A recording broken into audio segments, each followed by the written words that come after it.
Jacques, votre Oui. famille prend votre travail très bien. Oui, très bien, il n'y a pas de problème. Évidemment, vous avez participé aux grèves. Enfin, je veux dire, pas forcément en tant que manifestant. Bien sûr, je ne sais pas, d'ailleurs. Je ne crois pas. Non, d'abord, avant toute chose, je voudrais quand même vous présenter mes vœux. Bonne année. Tous. Sauf qu'entre les lobbies et les groupes de pression, il faut quand même faire très attention aujourd'hui à ce qu'on souhaite. Je vous présente donc mes vœux les plus chaleureux, sans pour autant que vous soyez obligés de les accepter. Et surtout qu'ils ne portent en rien atteinte à vos pratiques religieuses ou sexuelles. Les deux allant très souvent de pair, de pair supérieur en général, et dans la capitale des Gaules en particulier. Je vous souhaite donc une bonne santé, en précisant bien que je n'ai pas eu accès à votre dossier médical, éventuellement votre infirmière, mais ça c'est pour des raisons personnelles. Bon, dis donc, Jacques. Je vous souhaite la prospérité, sans pour autant laisser croire que vous possédez un compte en Suisse, ou mieux encore au Liban, le pays où les riches aiment désormais se faire la malle. C'est normal, au Liban, on amasse beaucoup. Joli. Bravo. On sent qu'il y a eu les fêtes, il y a eu les fêtes. Sachez, enfin, que l'année nouvelle dont je parle est issue du calendrier grégorien, classique, et non pas du calendrier liturgique romain, ni même du calendrier laïque ou révolutionnaire, qui pourrait fâcher nos amis musulmans à cause du fameux Thermidor, auquel on pourrait associer les non moins fameux Omar, Thermidor. J'exprime ces vœux en français qui est la seule langue que je pratique convenablement, mais sachez que je n'ai rien contre l'allemand, l'arabe, l'hébreu ou le pékinois. Je suis comme Rachida Dati, j'adore les langues, du moment qu'elles sont bien employées.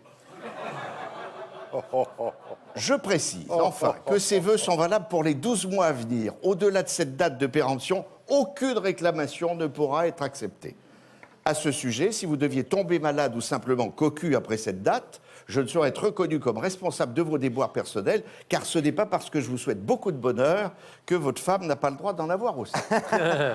Ces civilités étant faites, je voudrais maintenant remercier Édouard Philippe, Philippe Martinez, Yves Verrier et tous ces brillants syndicalistes qu'on a vu défiler à la télévision depuis 5 semaines, de nous avoir permis de passer des fêtes de Noël formidables. Pour une fois, cette trêve des confiseurs aura vraiment été une trêve. Dans les magasins, personne. On avait tous les vendeurs et les articles qu'on voulait, rien que pour nous. Dans les théâtres, plus personne devant soi pour nous empêcher d'admirer les artistes. Tous les spectateurs étaient au premier rang. Les gros et les grands pouvaient même, s'ils le souhaitaient, se prendre 2 ou 3 fauteuils chacun. Le vrai luxe. Et ça, grâce à la CGT, à Sudrail et à tous ces ambassadeurs de l'art de vivre à la française. Dans les trains aussi, personne. J'ai un copain qui s'est fait 2 Paris-Londres aller-retour, avec chaque fois 2 wagons pour lui tout seul. Fini les enfants qui braillent, les vieux qui ronflent, les abrutis qui téléphonent pour dire qu'ils sont dans le train, c'est toujours passionnant. Partout, ce n'était que calme, luxe et volupté. Merci, la CGT.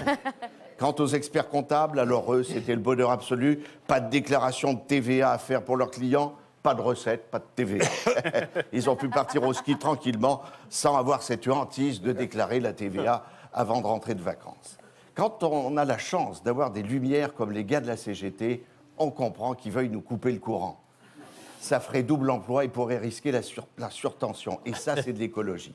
Seule ombre à ce tableau idyllique, on a découvert, bizarrement, que durant cette grève, il y avait eu un nombre considérable d'arrêts maladie parmi les grévistes de la RATP.